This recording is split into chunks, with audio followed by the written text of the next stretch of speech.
last year. Alan Johnson, Brett Hearn, and Doug Hoffman.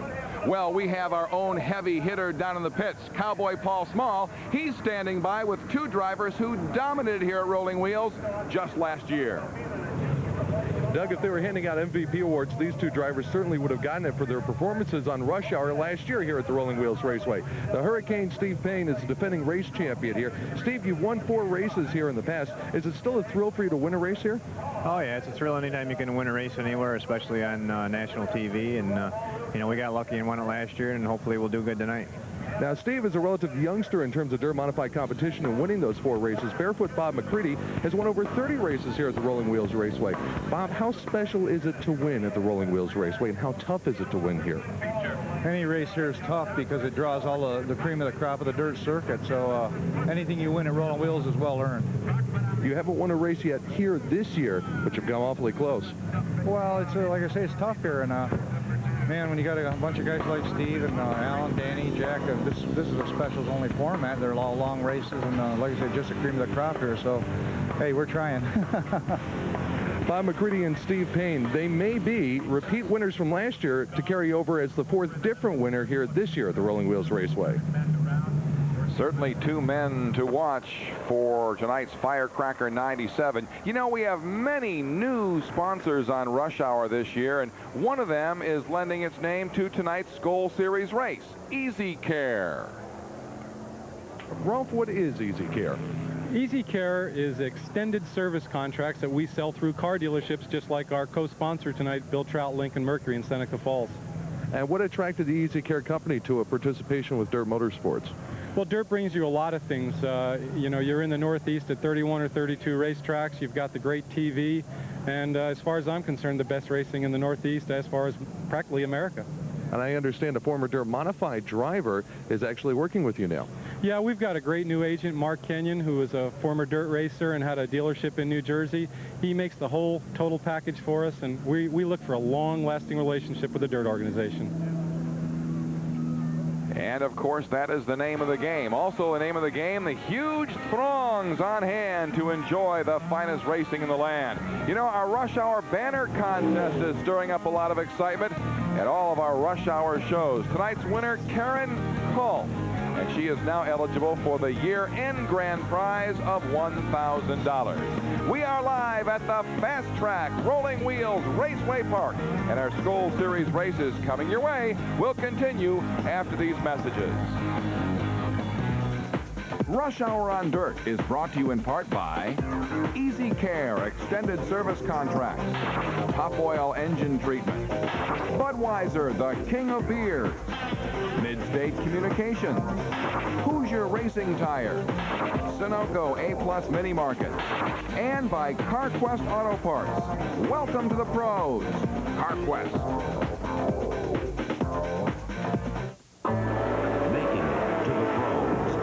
Certain level of excellence, the experience to get the job done right, and a reputation for quality. Like dependable CarQuest filters, high-efficiency filters keep your engine running clean and smooth. That's why professionals choose CarQuest. CarQuest filters, superior by design. So for the best possible performance, install what the pros install. CarQuest. Welcome to the pros. Think you're tough? Yeah! Think you're tough? Yes, sir! Are you tough? Tough enough to take the Tough Oil Challenge? Only Tough Oil's in the Guinness Book of World Records as the world's most efficient lubricant. Tough Oil reduces the surface friction in your car's engine, so you keep going and going. The competition? They're left in their own smoke. Are you up to the Tough Oil Challenge? Nothing's tougher than Tough Oil. When you woke up this morning, something just wasn't right. The symptoms are clear to me. You missed the game last night. Now instead of sitting around and wondering what to do, or waiting for the highlights on the evening news, you can sit back, relax, and turn on the tube, because you know Sports Channel's got the cure for the miss the game blues. Watch the midday replay weekday mornings at 11 a.m. on Sports Channel and end the pain from missing the game. For me, what I like about soccer is knocking the other team's best player completely out of the game. The intensity level, the tackles, the goals. and the sweat and the sex of it. If I had to choose one place in the world I'd want to be, it would be on a soccer field. There's so many great things about the game. But scoring goals and winning games, that's fun. The revolution of soccer. Experience it on Sports Channel. My favorite thing about playing soccer is the competition, baby. I live for it.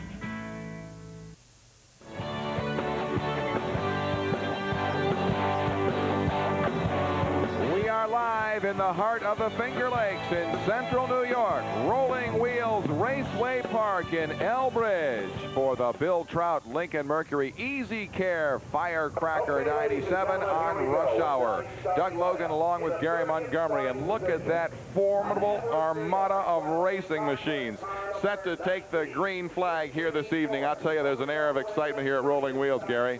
It certainly is a beautiful evening, great night for racing, a great field of cars. We had over 45 of them show up, and 30 have qualified for tonight's program. Let's take a look at something very, very special. Dirt Motorsports has unveiled a new spec car. They unveiled it earlier tonight. 4 drivers took part in a special demonstration, driving the number 1, Doug Hoffman, the number 6, Danny Johnson, 94 piloted by Jeff Hetzler, and 97 by Frank Cozy. Tell us about these spec cars. Well, this is a very interesting concept put together by Glenn Donnelly, the Dirt Motorsports organization, and Billy Colton of Troyer Race Cars and Parts in Rochester. Now, the deal here is that all of the cars will be identical, and you can do nothing to the motors. They'll come built, and they're sealed up, so you cannot modify them in any way. The tires are the same. Everything is the same, and they got the cost under control. This is you're able to buy one just as you see them on the racetrack right now for $18,000. Now, that's a lot of money, but compared to a dirt modified, it's really insignificant. They're designed a lot like a dirt modified with some molly tubing involved. They're 4-coil suspensions. The bodies are a little simpler to keep it less expensive and a little bigger to let big guys get in it as well. And the engines are a stock ZZ4 350 cubic inch Chevrolet, and again, it will be sealed, so you can do nothing to it. This is a concept that dwarf cars and legend cars and so forth, the IMCA cars, all this to keep cost under control, and that's a very big problem in all of motorsports. So if they can keep it under control somehow or other, they can get lots of different people involved, and that's the objective here. Yeah, and the fact is that we're liable to see that.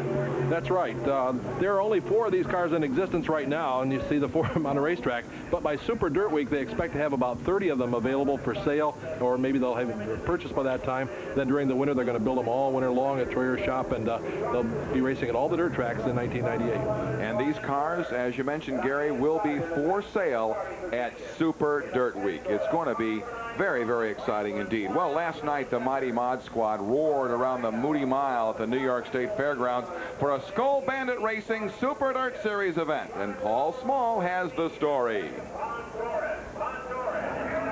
The Skoal Bandit Racing Super Dirt Series held the first of its 3 events at the New York State Fairgrounds Mile last night. Canadian Joe Plazek in the number 1 car started on the pole and darted out front as the green flag dropped on this 50-lap event. Jimmy Horton in the B&F Black M1 had to fall back on his guaranteed starter status to make the field. He started 29th and got as high as 9th until he dropped out with 5 laps to go.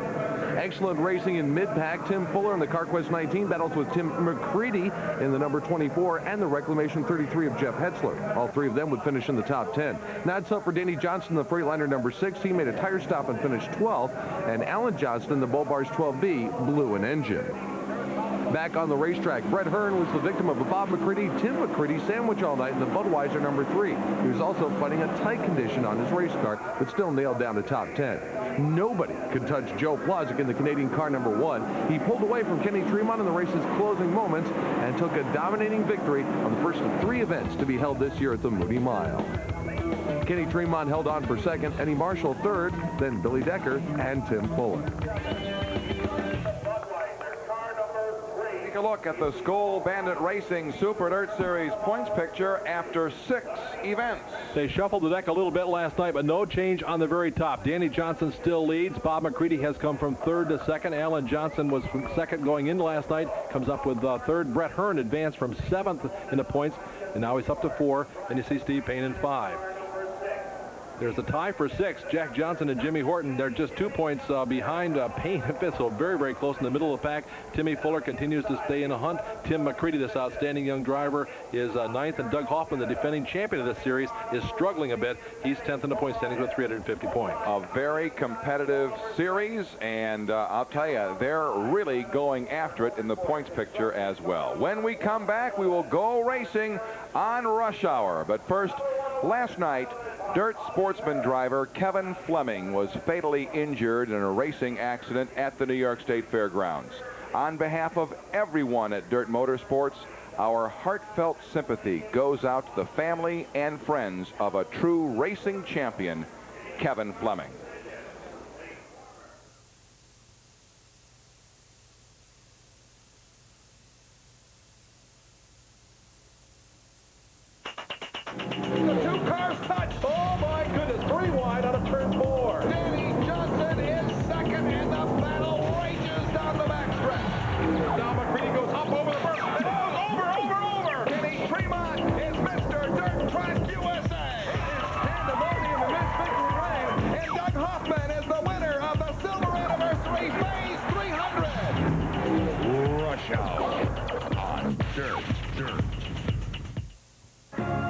A-Plus Mini Market, your 24-hour ticket to convenience. Now every 10-ounce, every 16-ounce, and every 20-ounce cup of Colombian coffee is just 79 cents at participating A-Plus and A-Plus Express stores, where one price fits all.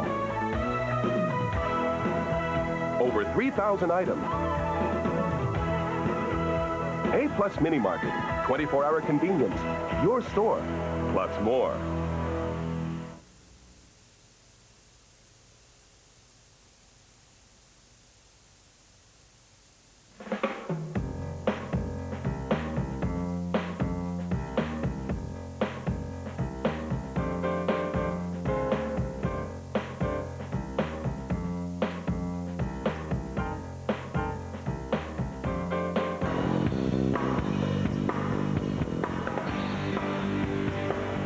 We are live at the Fast Track Rolling Wheels Raceway Park in Elbridge, New York for the Bill Trout Lincoln Mercury Easy Care Firecracker 97 on Rush Hour. And we have another huge crowd on hand as the mighty Dirt Modifieds are about to fire up and pull out for tonight's Skoal Bandit Racing Super Dirt Series event. Let's take a look at our race analysis.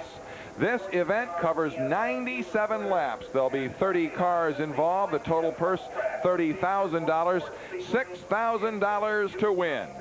The weather, well, I'll tell you, it was iffy all day today, but we have a beautiful night for racing, and let's not delay. Let's get after it because there are a few clouds overhead. How about our track description, Gary? Well, this is a big 5/8 mile bank clay oval. The straightaways are 775 feet long. There's 6 degrees of banking in the corner, and you can actually see that and feel it. But the deal here is it's a big 5/8. I think it's 5/8 on the inside.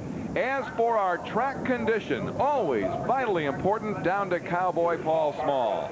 And Doug, this is what it's all about. A nice big chunk of tacky clay that came right off the racing surface earlier tonight. If you were a track maintenance guy here at Rolling Wheels, you had an absolute nightmare the past 24 hours. Everything from wind and sun to torrential downpours and thunderstorms. But they've gotten this track in beautiful, smooth racing condition. Now, the question tonight is again going to be the choice of tire compounds for the Hoosier tires that these dirt modified teams run. They can run either soft or hard compound. Many teams waited until just before we went on the air to finally decide what tires to put on the race car. Brett Hearn, however, was solidly behind the hard tires, and Billy Decker has gone with the soft compound. We'll see how that shakes out. We'll keep an eye on it. And as far as this track, I'll tell you, congratulations to Bruno DiMatteo and all the folks here at Rolling Wheels Raceway Park. We are race ready. Our Rush Hour pace truck is provided by Sam Dell Dodge, downtown Syracuse. And now let's take a look at the starting grid, and we'll start on the pole. In the 27Z, Ray Bliss Jr., who won his first big block racing feature victory Friday at Brewerton. Outside row 1, the 33 of veteran Jeff Hetzler. Row number 2 on the inside will be the 24 of Frank Cozy. He's out of Wind Gap, Pennsylvania. 41-year-old driver, the CarQuest Troyer. Alongside is the barefoot wonder out of Watertown, Bob McCready, in the Kinney Drugstore, Syracuse Frame Service, Troyer, car number 9. Inside row number 3, the 31 of Steve Botcher. And outside row 3, hey, happy 41st birthday to Jimmy Horton. Scotty Prentice lines up on the inside of row number 4. He's out of Central Square, New York. Alongside is the 1994 Mr. Dirt Sportsman champion, Timmy Dwyer from Gloversville. The defending Skoal champion is in row 5, Doug Hoffman. And then the 111 of Bobby Barron. Row number 6 on the inside will be the young driver out of Kingston, Ontario. That's Patty O'Brien. He's driving the Sheldon Legui Troyer tonight. He is a 4-time 358 Mr. Dirt champion. Alongside is Danny Johnson. You know all about Danny. Daring Dan, the stock car man in the Freightliner, number 6. Row 7, 3-time Mr. Dirt, 6-time Skoal Series champion. Number 3, Budweiser number 3, Brett Hearn. Joe Plosick and the Canadian number 1 outside row 7. Row number 8 on the inside will be Dirt Motorsports' winningest modified driver, Alan Johnson, out of Middlesex, New York, and the Bobar car number 12. Actually, 12B is being scored as tonight. He's 29 wins here at this racetrack. Timmy McCready, the outstanding second-generation driver out of Watertown, who won his qualifying heat earlier tonight, is alongside in the Jeff Gordon Power Outlet, number 24. Then in row 9, it's the number 32 of Gil Tagg and the 114 of Craig Van Doren. Moving back to row number 10 now on the inside, Franklin, New York driver Billy Decker in the Pennzoil, number 91. Flying Brian Turner's alongside. He's in the J.G. Turner construction car, number 11. On to row 11, 56 of veteran Pat Ward, and outside the number 84, the Bill Trout McNell, Gary Tompkins. Row number 12 on the inside is the oldest driver in the field tonight. That's 52-year-old Jack Johnson out of Duanesburg, New York, in the Dan Mazda Duchess overhead doors car. Alongside is Jimmy Phelps. He's only 22 years old. He's from Baldwinsville in the Arby's Olson car. Lucky row 13, the 7M of Chris Tuttle, and the 97 of Jerry Higbee. Kenny Tremont lines up on the inside of row number 14. Is out of West Sand Lake, New York. The defending champion, Steve Payne, is on the outside, starting in position number 28. And rounding out our 30-car field, the 83 of Tommy Sears and the 19 of Tim Fuller. And what a majestic view we have of this field as it sweeps out of turn 4 and down the front straightaway. A reminder, caution laps do not count for the first 25 tonight or the last 3. Yes, in dirt modified racing, we will finish under the green. Giant fireworks display going off here as we get set to go.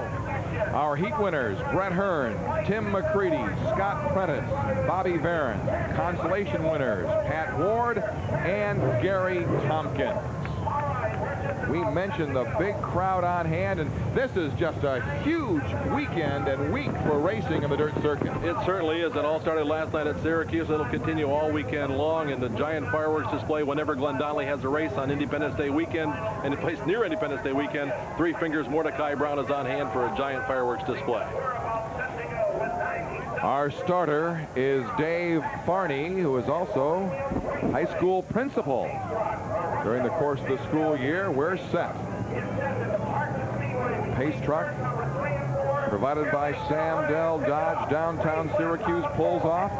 Field out of turn 4. We'll watch the pole sitter, Ray Bliss. And Dave Farney waves the green flag. We are underway, and what a jump by Jeff Hetzler. He dives down low in turn 1. He has got the lead. Frank Cozy is in second place down the backstretch. They're 3 wide for the number 2 spot. Cozy makes a bonsai move. He'll come up with a spot. Up on the outside comes McCready, and poor Ray Bliss goes back to the number 4 spot before they complete lap number 1. Bliss, who, as we mentioned, won his first dirt modified big block feature just last Friday at Brewerton, really got jumped on the start, and Hetzler has opened up about a 7-car length lead. Yeah, that's not really a surprise. Bliss does this on a shoestring budget, so these other guys got a lot more horsepower, a lot more money invested in their cars, and that's part of the reason. But this Ray Bliss, talking about the low block operation, he broke down on his way home from Brewerton last weekend, then ran out of gas before he actually got home. We've got caution on the speedway already. We have a car stalled in turn 4. And that is Doug Hoffman. Oh, dear. The tough luck that we talked about for Hoffman, 10th in the point standings, defending Skoal Series champion, is headed for the pits. But again, caution laps don't count. The rear end seems to have gone askew on that car. That could be a major problem for Mr. Hoffman out of Allentown, Pennsylvania. Blockbuster video. You know, the Skoal Series is an endurance test, and there are so many chapters to it. But, you know, you do have to win, and Hoffman has really struggled. Hey, let's go down to the pits and Paul Small. Doug, they're working on the left rear corner of the Blockbuster Video #1 machine. He flattened a tire, and I tell you what, he didn't just flatten the tire. That's the beadlock that's on top of the rim that has just been sheared right off. Also pulling into the pit area is Scotty Prentice in the number 47. Now, caution flag laps do not count for the first 25, so Doug can actually take it a little bit easy on this pit stop. He makes sure all the lugs are on tight. He'll pull back out onto the racetrack and stay on the lead lap. Easy, but he's got to get it back out before they go green, or in fact he will lose a lap, and they're 1 lap away from green. Well, that crew is going to work in the pits, and there is Blockbuster #1 of Doug Hoffman back out on the track. He will go to the back of the pack, but rejoin the field, and he looks to be, Gary, he looks to be okay. Yeah, I thought the rear end had gone askew, but Paul straightened that out for us. But there was somebody hit him, or he hit somebody or something, or to knock that beadlock off, as Paul described. There was a hit there someplace or other, and fortunately it didn't mess up anything else. Okay, so as we say, Doug Hoffman is back at the pack, and he is on the lead lap. As Paul mentioned, caution laps do not count for the first 25. Meanwhile, look at the front row we have, and let's see if Jeff Hetzler can get a jump on Bob McCready. Well, he has the advantage because he is the race leader. It's up to him to restart the race, and we'll see how it works. Now, Hetzler's had a lot of bad luck. We saw him brake as they came down for the checkered flag last week in Fonda. He was running third, ended up back in 5th place, I guess it was, with the checkered flag actually the 4th place. And the green flag is out, and yes, Hetzler did get a jump on McCready. He has the lead in turn 1. He's going with a higher groove with that starting spot for the restart side by side. McCready is second. Cozy runs in a number 3 spot. Blitz holds on to 4. Jimmy Horton has moved up to the number 5 position. He's in the black M1 this year, the Bob Faust General Machine car, B&F General Machine car of Bob Faust. Jimmy Horton is a hired gun, and he's challenging Ray Bliss for the number 4 spot. Looking further back in the pack, Danny Johnson and Bobby Barron. Yeah, and brother Allen on the bottom of the racetrack. That's a race for the number 7 spot. Bobby Barron up on top, Danny in the middle, and Allen way down on the bottom. Allen, the red bull bar, number 12B this year.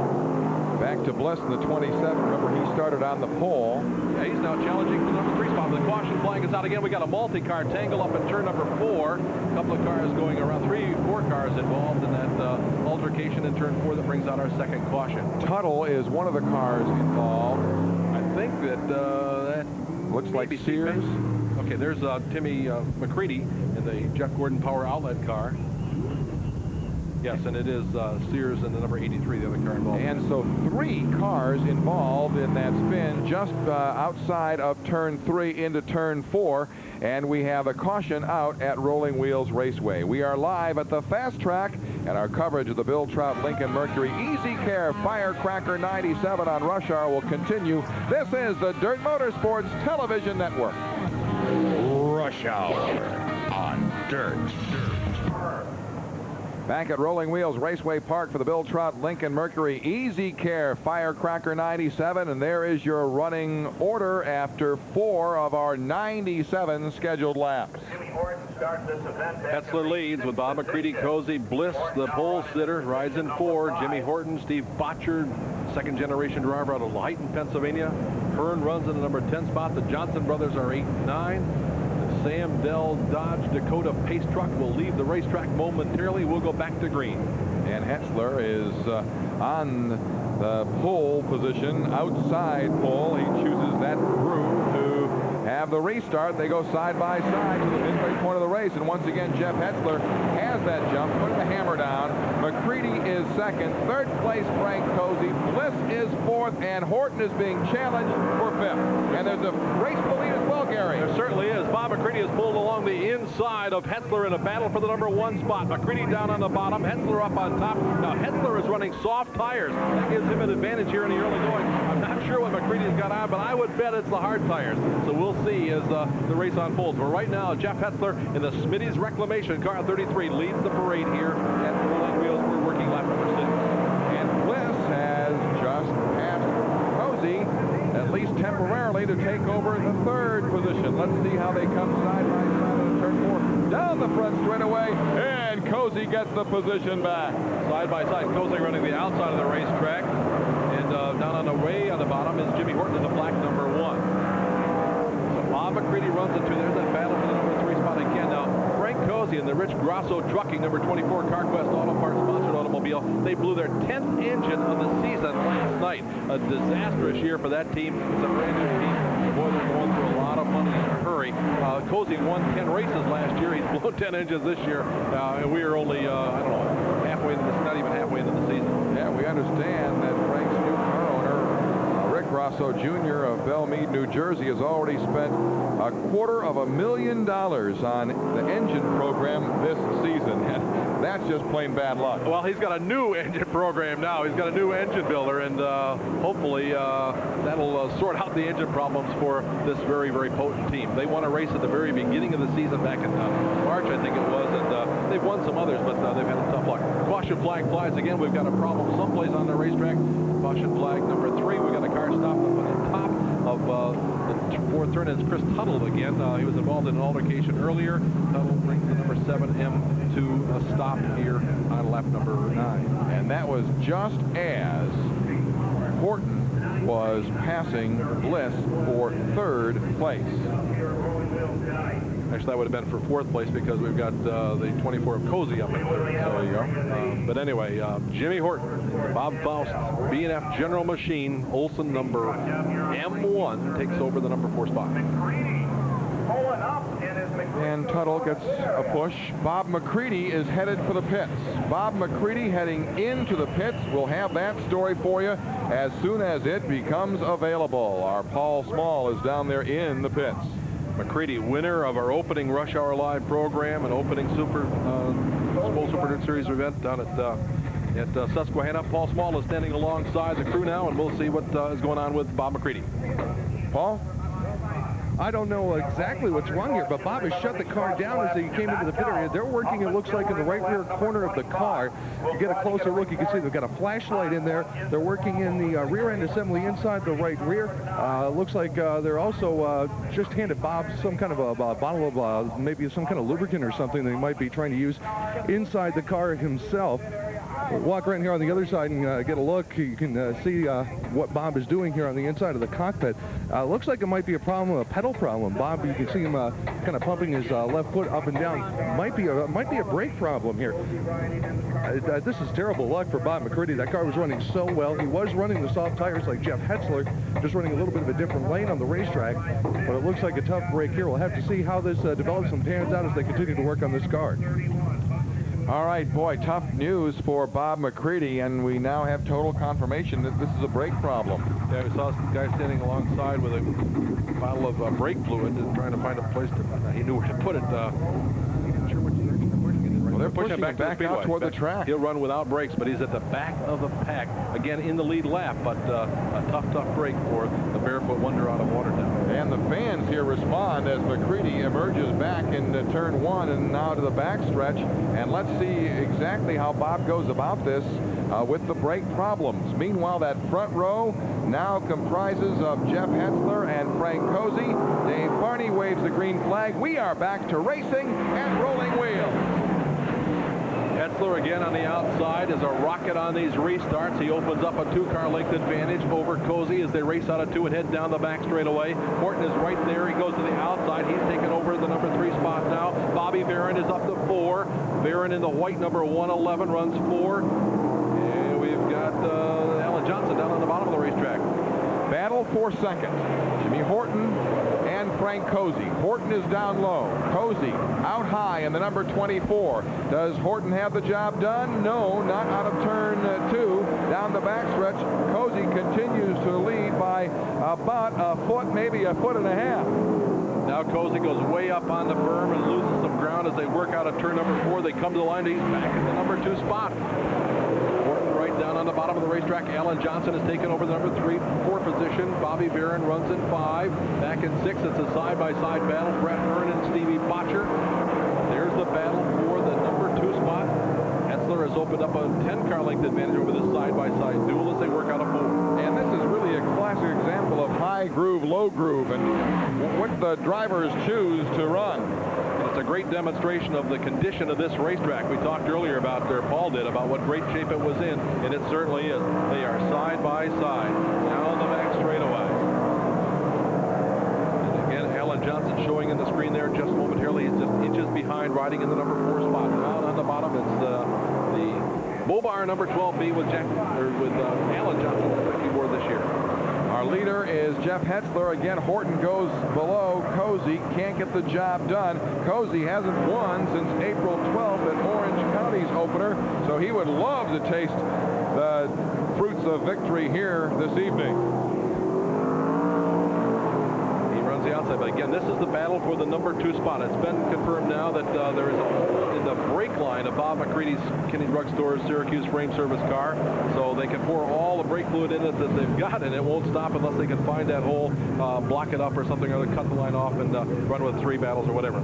He continues to run way in the back of the field, also trying to make a move. Doug Hoffman, who had to hit earlier and restarted in the back of the field, he's up to 20th now. That's right. He's about to take over position number 19 as he works down on the inside of Timmy Dwyer. Great battle there, and there you see a great shot from the start-finish line. This is just a magnificent facility. Oh, we have yellow once Danny again. Johnson. Danny Johnson in the Freightliner car number 6 is stopped up on the top of the racetrack in turn number 1 and 2. He pulls off the track. This is our point leader, Danny Johnson. Had involved in that vicious crash at Fonda last week. Finished 22nd there. Didn't finish, but was scored 22nd. He was 12th last night at Syracuse, and now he's got a problem here in the early going. 2 victories in the Skoal circuit thus far this year. Our points leader is headed for the pits. We are live at the Fast Track Rolling Wheels Raceway Park. And our coverage of the Bill Trout Lincoln Mercury Easy Care Firecracker 97 on Rush Hour will continue on the Dirt Motorsports television network. Rush Hour on Dirt. We've got a new leader coming out of turn number 4. It's Bob McCready.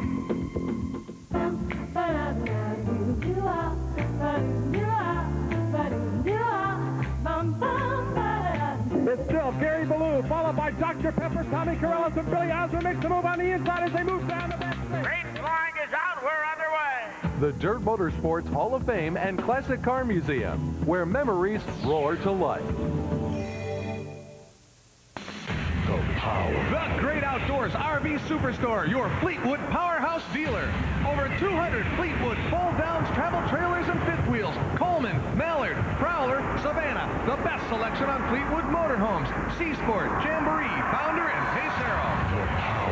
All built by Fleetwood, the world's largest RV manufacturer. Come to the Great Outdoors RV Superstore, Route 57, Fulton.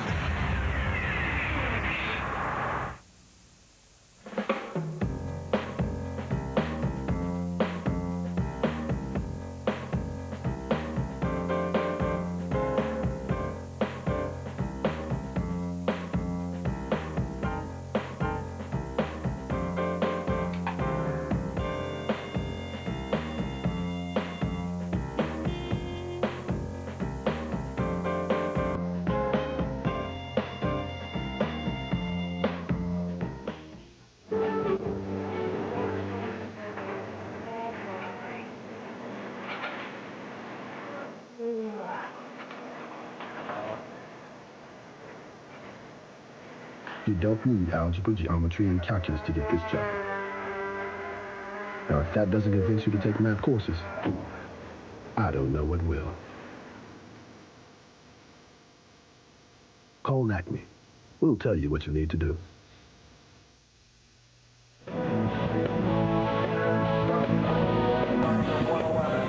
Remember Remember, the official supplier of Dirt Motorsports apparel is Bob Hilbert Sportswear.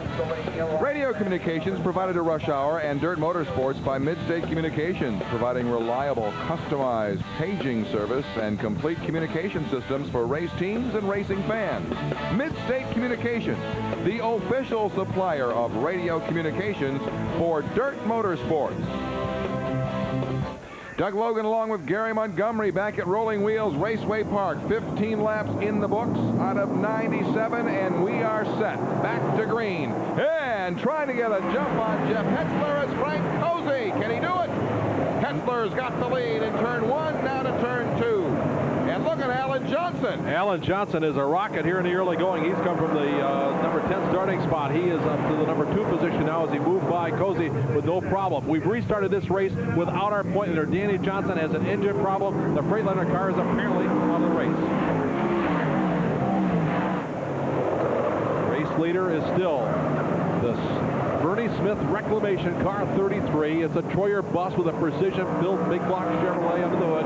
But the battle going on right now for position number 3. Horton on the inside, Cozy on the outside. A couple of young drivers that came up here together to race in New York State a few years ago. They're both 41 years old. They've won a lot of races all over the East Coast. And also entering that fray is the Budweiser number 3 of Brett Hearn, who started this race in the 13th position. He has now moved up to 2, 4, 5th position, and he's battling for 4th. He may have Cozy here. He slides by on the inside. Horton. Oh, Cozy has a problem. He's pulled to the top of the racetrack, and Frank Cozy out of Wind Gap, Pennsylvania. We told you about all the problems they've had, 10 blown engines and all that. Well, he's got a problem here right now. He's moving slowly down the front straightaway and headed for the garage area. Frank Cozy will not have a good finish here tonight. Maybe he won't even finish this thing. Tough break. So Frank Cozy limps down the front straightaway, and let's see if he makes a right turn into the pits. There he goes. Well, some heavy hitters have had problems here early. And as we mentioned, Danny Johnson out of it with a problem. There may be just mud in the rear wheel. That was some vibration as the car went by. We're talking now about our latest retiree, Mr. Cozy. Hopefully that's the situation, and if so, that's an easy fix. They get it back out. But giving up very, very valuable track position, so very important here in this 97-lap contest. We mentioned that the winners in the previous 3 races here at Rolling Wheels this year, Alan Johnson, Brett Hearn, and Doug Hoffman. There is the winningest driver in Dirt Motorsports history, the number 12B of Alan Johnson. He will start inside on this restart. Jeff Hetzler on the outside. I said that Alan had come from 10th. I'm just checking the lineup now. He came from the number 15 starting position, so Alan Johnson is really on fire. The Bobar car number 12. It's an Olsen car, and Alan has driven a lot of race cars over the years, but he's never driven any Olsen cars until this year. Next week, Rush Hour travels to the D-shaped Dirt Demon, Brewerton Speedway, for the Bud Shootout 97. The master of going faster, Barefoot Bob McCready. Also the master of his domain, a D-shaped dirt demon known as the Brewerton Speedway. In last year's Skoal Bandit Racing Super Dirt Series event, McCready and the Kitty Drug Store's car put on a school of driving in dirt-modified excellence. Barefoot Bob goes for another win at the D-shaped Dirt Demon as Rush Hour comes to Brewerton Speedway next Thursday night. And aren't we looking forward to that one, because it's always a shootout there.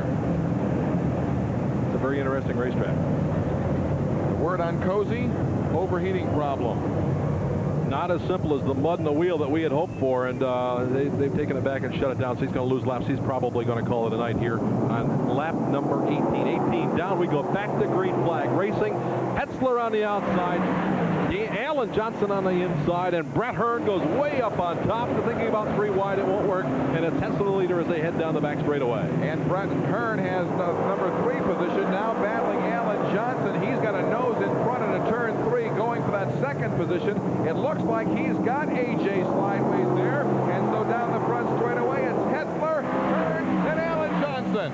Horton runs in number 4 spot. Joe Plazik from his number 14 starting spot is up to the number 5 position now in the Maple Leaf number 1. He takes over 5. Bobby Varon runs in 6. The Pennzoil 91 of Decker is in 7. Back at 8 is Jack Johnson. 9 is Craig Von Doren. And rounding out the top 10 is Stevie Botcher. Back in the pack is Doug Hoffman, but he is making a solid move right now. He's in the number 12 spot, trying to run down the 11th place car. That's Patty O'Brien in the white number 1, the Sheldon LeGuy car. They run side by side down the back straightaway. Again, that's 11th position, the white car number 1 of Patty O'Brien, second generation driver, brother of Danny O'Brien, some racing O'Brien. They won a bunch of races up on the Canadian border. Boy, Doug Hoffman is the ride of his life right now. We have yellow on the racetrack, and we have a car parked in turn 3. Yeah, we got 2 cars parked in turn 3. One of them is almost off the racetrack, and one isn't, and that's the white number 1A of Timmy Dwyer. And I can't tell who that other car is, but it is Dwyer is 1, Gable Motorsports car. He's frantically signaling to the other driver to hold on or something. The other driver is Gary Tompkins in the Bill Trout car. How unfortunate. Bill Trout, the car owner. Gary Tompkins, number 84, is involved in this altercation. So this is lap 21 of a scheduled 97 lapper here in the Skoal Bandit Racing Super Dirt Series. Well, tonight's Skoal Bandit Super Dirt Series event is sponsored in part by a longtime friend of Dirt Motorsports, Bill Trout Lincoln Mercury, located between Syracuse and Rochester at exit 41 on the New York State Thruway in the heart of the Finger Lakes, historic Seneca Falls. With over 30 years in the automobile industry, it's no wonder why Bill Trout takes particular pride in saying, "We are the people who make the difference." Bill Trout Lincoln Mercury, home of the new Lincoln Navigator. We are live at the Fast Track Rolling Wheels Raceway Park in Elbridge, New York, and our coverage of the Bill Trout Lincoln Mercury Easy Care Firecracker 97 on Rush Hour will continue after these messages. This is the Dirt Motorsports Television Network. Rush Hour on Dirt.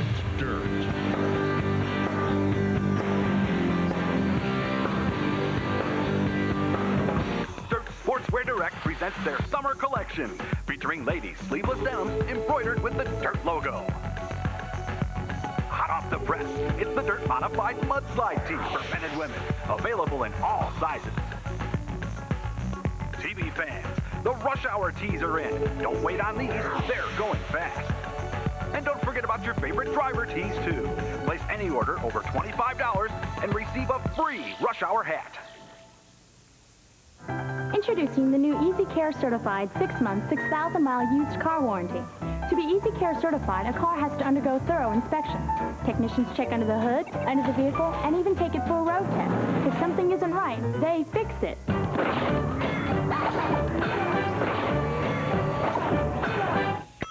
The Easy Care Certified 6-month, 6,000-mile warranty. If you're a used car, it's kind of like being new all over again.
Doug Logan along with Gary Montgomery back in Elbridge, New York. And there's the front row of Brett Hearn and Jeff Hetzler in 17th position, and having his struggles is barefoot Bob McCready. Let's get the story from the pits.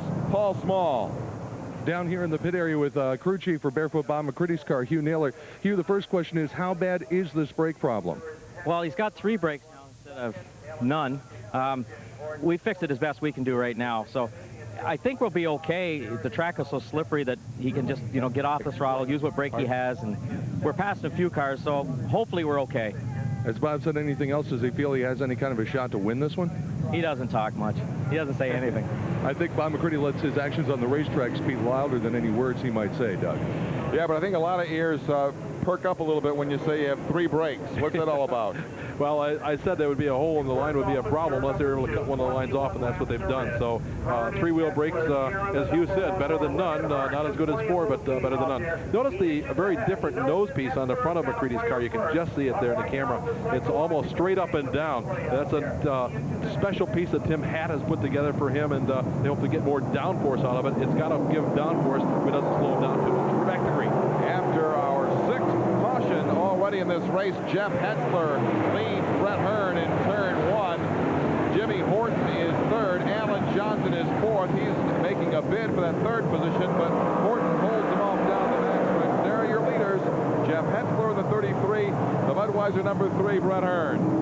Hetzler continues to run the top groove. That's the lane he's used all race long. If they're going to go after him, they've got to pass on the bottom. We've heard about how slick the racetrack is, and we're going to find out. But Hetzler is not buried more than a half a car width all race long. He runs in lead, but Hearn, remember, has come from deep in the pack to run the number 2 spot.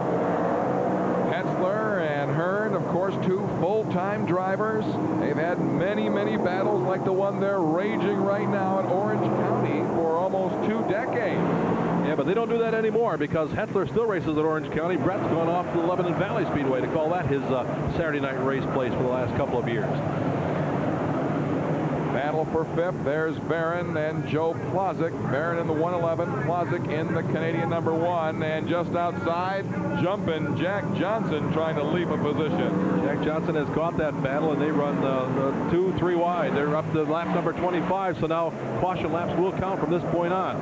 There's Barron running the middle of the racetrack. Joe Plozek, a basement dweller, way down on the bottom, trying to bring that car to the front. Again, he was the winner last night at Syracuse on the mile. Bobby Barron, another one of the low buck driving teams that you talk about. He's hanging in there with the big guys, and I think you'd say Joe Plozek is one of the big guys. He's a big guy as well, but he's not a full-time racer. He being Joe Plozek. He operates a big auto recycling business with his family up in Keister Center, Ontario. So many of the guys that are running up front are full-time racers. Barron, pretty much full-time racer. He has a small repair shop back in Sharon Springs, but most of his efforts are dedicated towards racing all summer long. The battle for 5th, Barron in the 111. Now we go back to Doug Hoffman and Billy Decker, and this is a fight for the 8th position. Yeah, and what's remarkable about that is remember that Hoffman went to the back of the pack here earlier, so he's come from the back up to the number 8 spot now as he moves around the Pennzoil 91 of Billy Decker. So many struggles for Doug Hoffman thus far in the Skoal Bandit Racing Super Dirt Series. He's trying to make a real big splash here as we're back to the Barron and Plozek and Jack Johnson battle for 5th spot. Jack Johnson hanging right with him. Remember, he's the oldest driver in the field at 52 years of age. And Joe Plozek has the most kids of anybody in the field. He's got 5 of them. And just 36 years old. And Barron just 26 years of age. He's one of Dirt's rising stars. Just needs some good sponsorship. He does have a better deal than he's had in a long, maybe best ever. He did have a short stint in the Council Hero car last year. Maybe that was a little better finance. But Fred Tanner from nearby Port Byron, New York, is footing the bills for the Barron effort this summer, and that's been a big boost to Bobby Barron's racing activities. Good battle for 1st place. Jeff Hetzler in the 33, Brett Hearn in the number 3. Hearn, a winner here earlier this year, takes the outside, can't get by Hetzler, whose first win ever here came last Labor Day, a photo finish victory in a 50-lap event over Joe Plozek. We have a good battle now for 1st place. Yeah, I think Hearn's got the horsepower or the traction or whatever it is if he can simply get around. Now, I talked about how Hetzler hadn't varied at all last time we saw him move down to the bottom on the back straightaway. They're side by side as they run down the back straightaway right now. That's a Toyer car on the outside, a T.O. Pro car built by Bobby Hearn on the bottom of the racetrack. They are side by side. Rest assured that he is very happy with that car. Remember, he came from the number 13 starting spot. Brett Hearn dives down low on Hetzler down the backstretch. Hey, enjoy this race, fans. It doesn't get any better than this. Right up on top, going a little higher now. Hetzler, I think Hetzler's pretty consistent, so Hearn's trying it top and bottom. Again, catching him is one thing, passing him is another, and that's what Brett Hearn's experiencing right now. Changes lane. Hearns, yeah, he swings out wide now, dives back down low. Let's see what happens down the back straightaway as once again these two veterans are side by side. And did you notice Hetzler reach up and tear off a tearaway off of his helmet? Incredible when you think at that point on the racetrack they were probably going about 120 miles an hour, faster than you'd park your car in the supermarket parking lot, and he's reaching up to tear a tear off of his helmet. Of course, you got to see where you're going. That's why he tore it off. Incredible. These guys are professionals and great athletes. They're about to lap Kenny Tremont. On into turn 3. Tremont is down low, out of the racing groove for these two fellas, and down the front stretch they roar. Hetzler has opened up about a 2 or 3 car length lead now on Brett Hearn, who swings out wide. Hetzler, 38 years old, out of Wallkill, New York. Bernie Smith is the car owner. Jeff is married, has a daughter. Now Hearn was going low earlier, and he changed his groove. He's out high. Yeah, I'm not sure. Well, again, he's got to figure out a way to get by. So that's his big problem. But remember at the head of the program how Paul Small told us how Hearn had gone with the hard tires. We had the report that Hetzler's on soft tires. Now, sooner or later, that's going to make a difference, and I would bet that it's going to work in Hearn's favor because they'll burn those tires off here on this relatively hard racetrack. Here's a good battle back to the number 9 spot. Down on the bottom, the second-generation driver Stevie Botcher out of Lehighton, Pennsylvania. He's a graduate of Penn State University. He goes against the Pennzoil 91 of Billy Decker out of Franklin, New York. Back to the front. No change there. It's a torrid battle between Hetzler and Brett Hearn. Hearn goes right up over the cushion, and that costs him just a little bit, but then he gets a run down a straightaway. But again, can't make the pass. Working lap number 39. They've just completed 38. Jimmy Horton runs in the number 3 spot. Alan Johnson is in 4. Bobby Barron is in 5. Joe Plazek is in 6. Jack Johnson is in 7. Running 8 is Doug Hoffman. 9 is the battle we were just watching, Stevie Botcher. And running in the number 10 spot is Decker. Hearn is back low on the racetrack, trying to get Hetzler. Hetzler out on the high groove continues to hold off the Jet. Brett really backed it into turn number 1 there, got it really crossed up, trying to figure out a way to get by Hetzler. There's no rear view mirrors in these cars, and I'm not sure if the fans understand that, but they can't see who's back there or if anybody's back there, but they can hear things going on, and rest assured that Hetzler can hear somebody working, and he's probably figured out by now who that is that's working on. They're about to lap the pole position car. That's Ray Bliss Jr., Zeke the Streak, who started on the pole. Hetzler started outside the front row, and he's led the entire distance so far. We've now completed 40 laps. And after 6 early cautions, we have sustained action on the racetrack, and Hearn once again dives down low. You know, another thing that might be hard for some folks to comprehend is the confidence that these fellas have in each other to race like this. That's right. And as we said, over 100 miles an hour and closer than you park your car in the supermarket parking lot, and there were those big tires hanging out there in the air. And if they run over one another's tires, now they've got Nerf bars and so forth to protect against that, but that doesn't always work, and that can be a real big problem if they get in trouble. And again, they respect one another. Really doing a great job. Side by side out of 4, but again, as they cross the line, it's the Bernie Smith, number 33, Jeff Hetzler at the keyboard. As they continue to battle, we had a shot a few seconds ago of Bob McCready. He's now up to 13th position, so he continues to make gains and try to gain just 1 position on the racetrack as Brett Hearn. Can he do it? Into turn 4, down the front straightaway again. It is Jeff Hetzler who has the grip coming out of turn 4. He's got the lead. Hearn hugs the cushion way down on the bottom. Has the best shot that he's had all night long. Their side, but a little contact, nothing major there as they race out of 2 and down the back straightaway. Hetzler on the outside, Hearn on the inside. Soft tires against hard tires here. And these long extended laps heating up the tires, and that will work to the advantage of Hearn, disadvantage of Hetzler as we work lap number 45 now. I'll tell you, Hearn has been on the back bumper of Jeff Hetzler for a number of laps, and he's not been able to get him yet. But he's there, and you can't count him out until the checkered flag flies. He's won a whole lot more races than Hetzler. They've both been at it for a while. Johnson will try, I'm sorry, Hearn will try the outside. Then he comes to the top to the bottom. That's a nice move. Just get a little more bite. Jeff Hetzler, so hungry for victory, has 3 wins at Albany Saratoga Speedway this season, but no dirt sanctioned victories as of yet. But Hearn is giving him a real testing here in turn 1. Into turn 2. Again, Hearn has a nose in front. Can he sustain the lead down the backstretch? Side by side, Hearn and Hetzler. This is a great battle, and it's about to get a whole lot greater as they're going to encounter lap cars here in the next lap or so. You can see some of the lap cars showing just at the bottom of the screen. And they're side by side as they cross the line. Hearn will lean on them just a little bit as they go into turn 1, but he scrubs off too much speed. Hearn got crossed up a little bit too far, lost some ground. But again, they are about to catch Gary Tompkins and Timmy Dwyer. Those cars are about to go a lap down, and how the leaders thread their way through. This could be the difference right here, Doug. A sustained battle for the lead. Jeff Hetzler and Brett Hearn. And we have an absolutely huge throng of great racing fans, and they are loving it. Many standing here as Hearn goes down low into turn 2, down the back straightaway. Hearn may have it this time. He does. He's made the pass, and that will work as they encounter the lap cars now.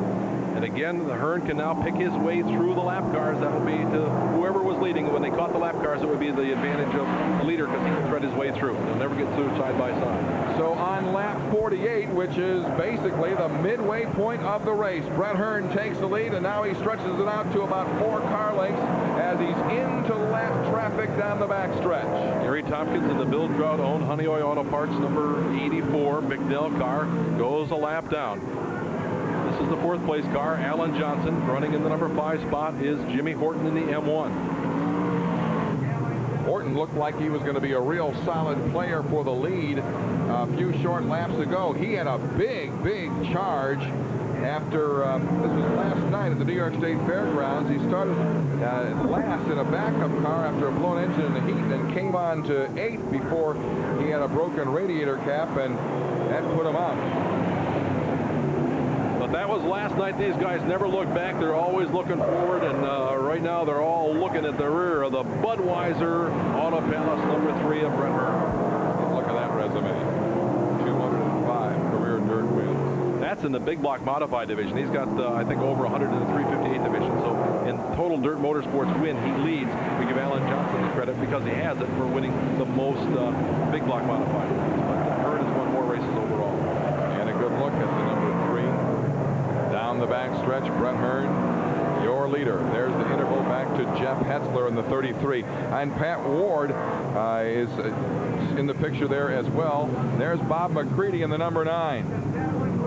He's about to catch Craig Von Doren, number 114. This is the battle for position number 11. So McCready has come to 12, and Doren runs in, Von Doren runs in the number 11 spot in the 114. The Buddy Bieber car. McCready came within a whisker of parking the car this evening, and now he's really making a move. On the move. I suspect that we're the only ones that he thought he was going to park it, because he's a racer. This is what he does for a living, and you can't make any money sitting in the pits. So no brakes, or 4-wheel brakes, or 3-wheel brakes, or whatever it takes. McCready will be racing if it's at all possible. And again, he was one of the cars involved in that multi-car tangle last week at Fonda that we saw on TV. Finished way back. He was able to come back and run the race, but finished back in the number 22 spot.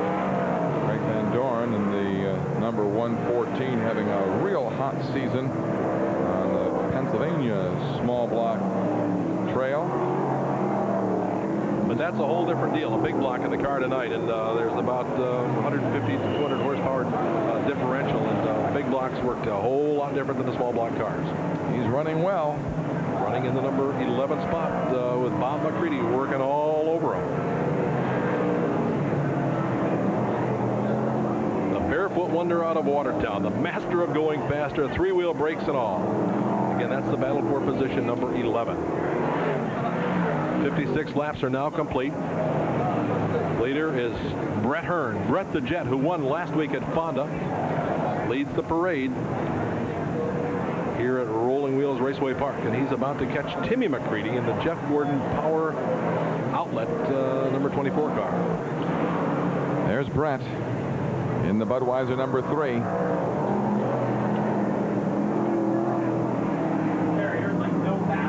Hearn out of turn 4 down the front straightaway. Has a considerable lead. About 3.5 seconds on Jeff Hetzler, and he's looking to add a little more cushion to that as he just blazes down the backstretch. He just blazed past the number 19 of Tim Fuller, the CarQuest Auto Parts number 19. So Brett Hearn continues to lead our Bill Trout Lincoln Mercury Easy Care Firecracker 97 from Rolling Wheels Raceway Park in Elbridge. And our coverage will continue after these messages on the Dirt Motorsports Television Network. Rush Hour on Dirt.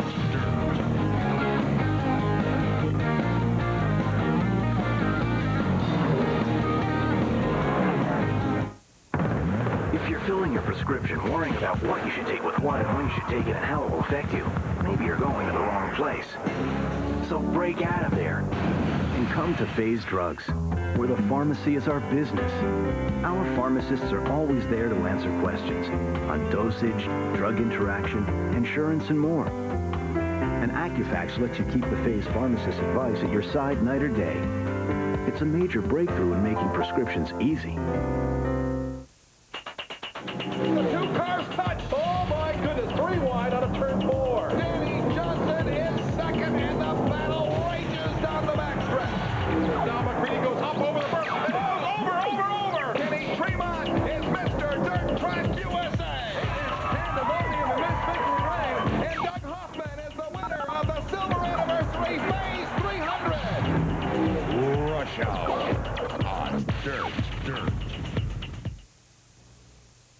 My man Jeremy says he knows basketball. Celtics draft picks. What do you think about it? I'm pretty happy. I would have liked to see him get Keith Van Horn if he was still around, because I thought he would have fit in with the Celtics perfectly. But Ron Mercer, I thought it was a great pick by Bettino. Takes all the guesswork out of it. He knows him. Chauncey Billups has definitely got the skills. One of the quickest cards I've ever seen.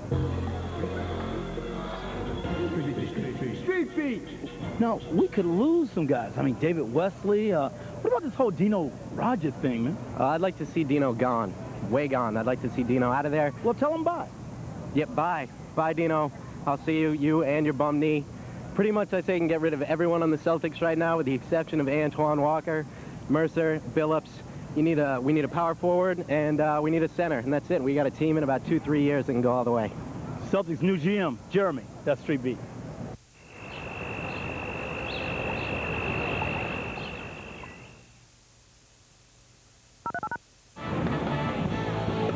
Production support for Rush Hour on Dirt is provided by Access Rentals in Syracuse and Albany, New York, one of the country's largest suppliers of aerial lifts. They extend every effort to get your job done. Access Rentals. Special thanks to Eric Pittman and Tim Kroll and all the fine folks at Access Rentals in East Syracuse.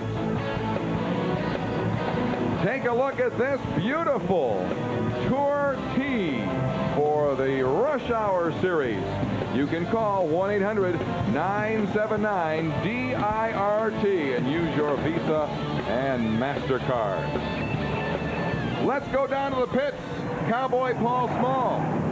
Doug updating the saga of the hot dog Doug Hoffman in the blockbuster video number 1. Remember at the top of the show he had to pit and change that left rear tire. Now he's on the hard tires tonight and he's been moving up nicely. As a matter of fact, he's in the top 10. The only problem is Doug is reporting from the car that one of the brakes is hanging up. There's been a long green flag session. He really hasn't had any time under green to diagnose which brake it is or what the problem is. His crew says they desperately need a caution flag as they expect Doug to move up any further in the field. There's a look at the blockbuster number 1 of Doug Hoffman. He currently runs in the number 8 spot. We've got 68 laps now completed. A rundown. Hearn is the leader. Hetzler runs in 2nd. Alan Johnson is in 3rd. Jimmy Horton runs 4. Jack Johnson is 5. Bobby Varon is 6. Joe Plazek is 7. Hoffman is 8. Billy Decker is 9. Stevie Botcher is 10. Bob McCready has taken over the number 11 spot. And Craig Von Doren runs in the number 12 position. That's all on lap number 60, now number 69. As we go back to Brett Hearn, he is putting laps on drivers around the race course. Brett now with an 8-second lead. Brett Hearn leading by 8 seconds. But one of our Skoal Bandit Racing Super Dirt Series regulars is not here tonight. Dave Camara is attending to some family matters with the recent passing of his grandfather. Our thoughts and prayers are with Dave and his family. Brett Hearn, your race leader here at Rolling Wheels Raceway Park. And there's the interval back to the second place, Jeff Hetzler.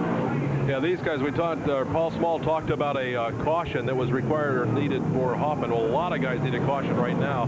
They're going to catch the leader because he's really stretched out. There's our second place car, Jeff Hetzler in the Bernie Smith-owned Reclamation 33. Then let's check out the interval back to third place. There it is, the red car up on the outside. That's Alan Johnson, a couple lap cars separating Alan, who runs in third, from the second place car of Hetzler. So Alan is in third position, then back behind A.J. Slideways. Well, let's follow Alan.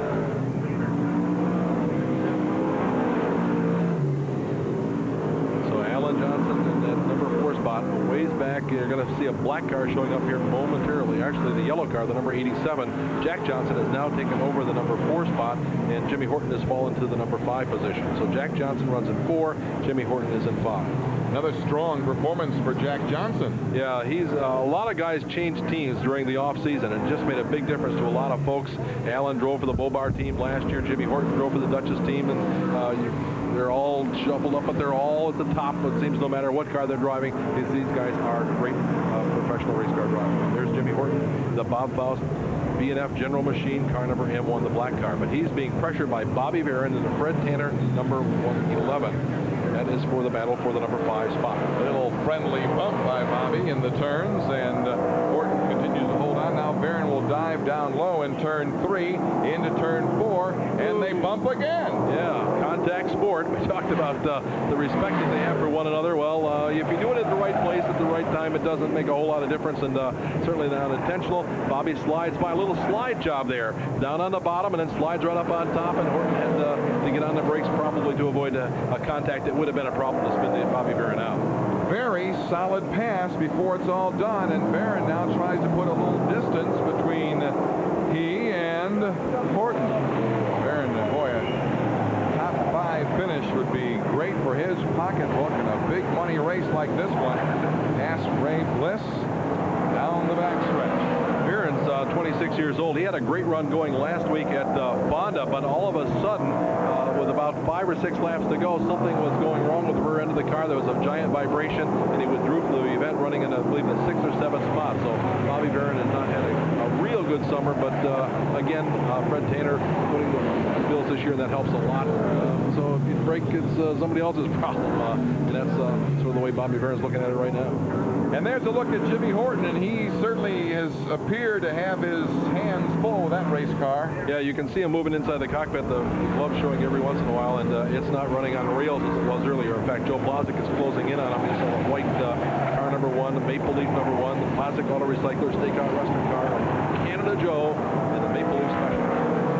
Shows you how fast a car can get away from you, apparently, because he was really charging earlier. Yeah, the number of variables involved in all this, the tires that we've talked about, the hards and the soft, and if one should go a little softer or grow a little, the stagger is a problem. They all run on the same spec tire. They're all Hoosiers, and they're all the same hard tires. They're all the same hardness, and if they're soft tires, they're all the same softness, if you will. So not a lot of variable there, but the air pressure that they put in them, they can make any choice they want to, and then as the tire grows or doesn't grow, they can race it and change things.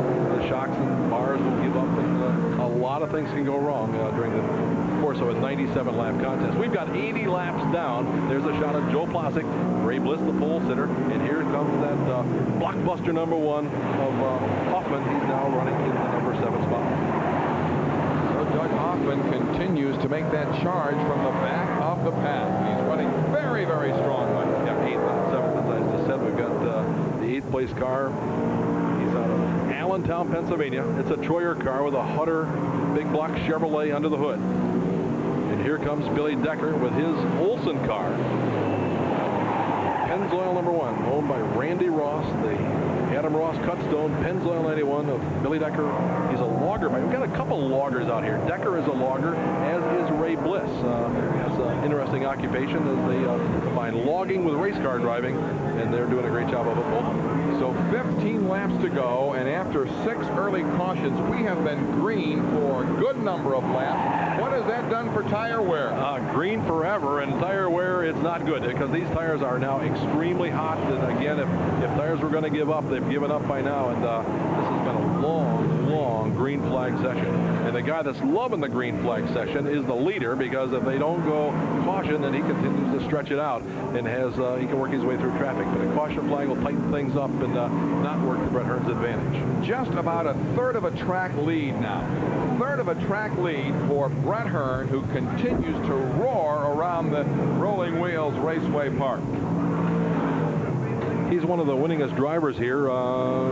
He's won in the double digits someplace or other. Hearn, and knows his way around this big money, big racetrack.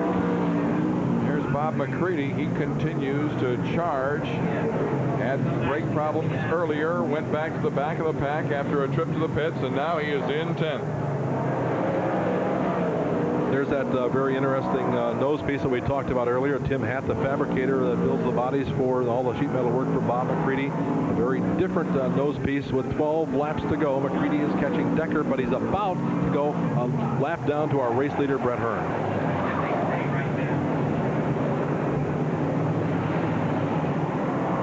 The interesting thing as we take a look at Bob McCready running in 10th, and here comes Brett Hearn on his heels, is that our points leader, as you mentioned earlier, and we all know Danny Johnson retired early. He's going to lose the Skoal points lead, and his brother Alan Johnson, if this continues at this pace here for the final 10 laps, he would move into the top position. Bob McCready and Brett Hearn would be knocking on the door. A very, very close contest and a tough break for Danny Johnson. As he will watch this one. I'm sure he's not watching. He's probably in his car and on his way back to Rochester. He's not a great race fan when he's not in it. Well, meanwhile, Brett Hearn has led the entire second half of this race, took the lead from Jeff Hetzler after about a 20-lap duel, got the lead on lap 48, and he has done nothing but extend the advantage. Yeah, just stretching it out lap after lap after lap, and as I said, as we have said, he has now caught Bob McCready and Decker and Hoffman. They're running right together. So this is a very, very stout performance on the part of the Budweiser team of Brett Hearn. Kevin LePage, the crew chief on the car, can take a bow as he's done a great job. There's a whole bunch of guys battling him. 8, 9, and 10 about to go a lap down. 8 is Hoffman, 9 is Decker, and 10 is McCready. A good battle for position on the race course here as Decker goes down low. Hoffman went into the pits, came back out, back of the pack, and he has been charging. He continues to hold that 8th position, but he's being challenged by Decker. Yeah, this is not working to Hearn's advantage at all. Now, he has enough of advantage over Hetzler. I don't think this is a problem, but these guys are racing for position, so they don't want to give up anything to let the leader go by, because if they pull over, they know that whoever's running behind them is going to make the pass, and Hearn would love to have them go single file, but that's not the case. They're side by side in that battle. With the sizable lead that Hearn has, isn't this just a glorious opportunity to save the tires and bring it home? No.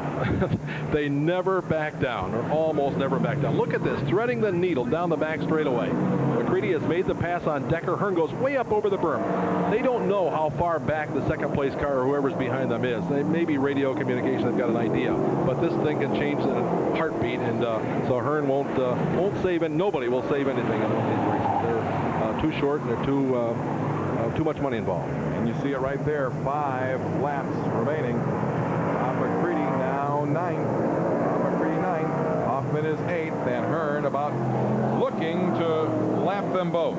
McCready up on the outside looking for the number 8 spot as he moves by Hoffman. We have not had a caution since lap 21.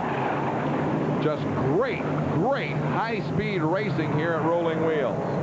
A high-speed adventure on dirt on a beautiful starlit night, Independence Day weekend 1997. What more could you ask for? We got caution, the one we've been talking about that hadn't happened. Oh, and it's Alan Johnson. Oh, goodness. Oh, boy. Alan Johnson with the flat left front.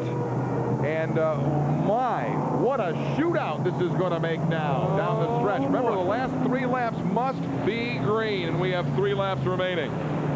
So we'll keep track of the lap counter to see how this thing unfolds. But as we were just telling you that if the race had finished the way they were running then, a few laps ago, Alan Johnson would have taken the point lead. That's not going to happen now, but we'll let the statisticians tell us how this thing will shake out. Now, Alan Johnson, that's the left front tire, and he can run with that. There's not a lot of pressure on that tire, so I don't know. He's not making. If I were him, I would run on it. Yeah, I think he's thinking about it. Your second place running car. And now, remember, Hetzler is not necessarily going to be able to get right up on the back bumper of Brett Hearn. There is lap traffic, even though he's trying to inch up here. Yeah, the lap cars will go, well, I think the lap cars will go to the bottom, so this will be a shootout. Lap cars go to the bottom, and so Hetzler will be able to plant his front nerf bar against the rear nerf bar of the Budweiser car up front. So that's the deal on Dirt Motorsports, Doug. In the final stages of the race, the lap cars move to the inside or the outside, whichever happens to be the slower lane on the racetrack here at Rolling Wheels, the inside. So the lead cars will all be up on the top, ready to go for a shootout. And as you say, a 3-lap dash for cash, $6,000 in cash. Did you see what the flat meant to Alan Johnson from a position standpoint? No, not exactly. He did go a lap down. He did, we have the word, he did go a lap down. But he's staying on the racetrack, and so that's a strategy move there on the part of Jim Bobar, the car owner and crew chief, keeping his driver on the racetrack. All right, let's see what happens as Brett Hearn swings now into turn 4. He puts the hammer down. There's Hetzler right behind him in second place. The lap cars on the bottom, the cars on the lead lap on the outside. Hearn again pulls away from Hetzler down into turn 2, then down the back straightaway. Hearn once again reestablishes a cushion for the lead. Hetzler runs in second. Decker is a lap car. In the number 3 spot is Jack Johnson. Bobby Varon is in 4. Joe Plazik is in 5. Jimmy Horton is in 6. And Bob McCready is now up to the number 7 spot. 2 laps to go. 95 laps are down. 2 laps to go in this Skoal Super Dirt Series event here at Rolling Wheels Raceway Park. Hearn is able to open up some distance on the restart. We continue to watch Brett Hearn pull away smoothly now into turn 4 and down the front straightaway. The white flag is out from our starter Dave Barney. 1 lap to go. Hetzler is in second. Jack Johnson then behind Decker as they move on the racetrack. But Brett Hearn looking very smooth down the back straightaway. Hetzler gives it one last gun. There's a look at Bobby Varon battling for position in number 4, but down in turn 4 in the front straightaway comes the Budweiser number 3, and Brett Hearn is the winner of the Bill Trout Lincoln Mercury Easy Care Firecracker 97. Hetzler finishes second. A scramble on the checkered flag. Checkered flag, but Hearn is the winner. And Jack Johnson finishes third. So it's Hearn, Hetzler, then Jack Johnson, the top 3 finishers. We are live at the Fast Track Rolling Wheels Raceway Park. And our race coverage will continue after these messages on the Dirt Motorsports Television Network. Rush Hour on Dirt.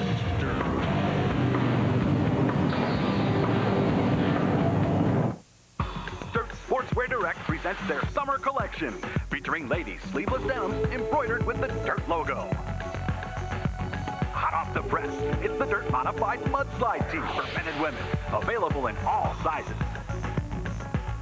TV fans, the Rush Hour tees are in. Don't wait on these, they're going fast.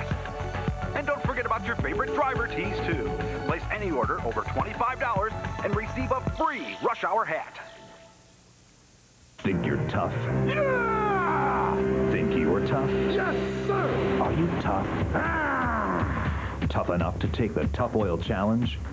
Only Tough Oil's in the Guinness Book of World Records as the world's most efficient lubricant. Tough Oil reduces the surface friction in your car's engine, so you keep going and going. The competition? They're left in their own smoke. Are you up to the Tough Oil Challenge? Nothing's tougher than Tough Oil.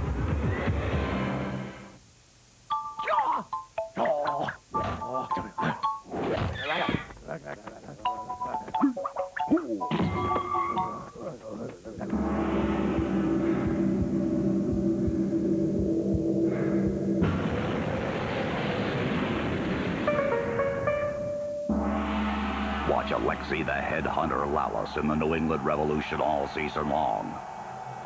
Major League Soccer. The stuff kicks.